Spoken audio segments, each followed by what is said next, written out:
ഗുഹ്യരോമം അത് തൊട്ടാൽ വുളു ചെയ്യൽ സുന്നത്താണ്. അതുപോലെ തന്നെ വൃഷ്ണം അത് തൊട്ടാലും വുളു ചെയ്യൽ സുന്നത്താണ്.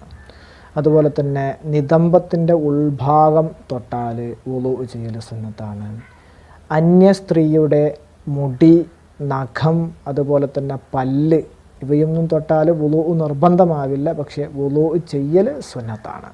അതുപോലെ തന്നെ അവരുടെ ശരീരത്തിൽ നിന്ന് വേർപെട്ട ഭാഗം അത് തൊട്ടാൽ വുളു ചെയ്യൽ സുന്നത്താണ്. മൃഗങ്ങളുടെ ഗുഹ്യസ്ഥാനം തൊട്ടാൽ വുളു ചെയ്യൽ സുന്നത്താണ്. വികാരത്തോടു കൂടിയുള്ള നോട്ടം അത് സംഭവിച്ചാൽ വുളു ചെയ്യൽ സുന്നത്താണ്.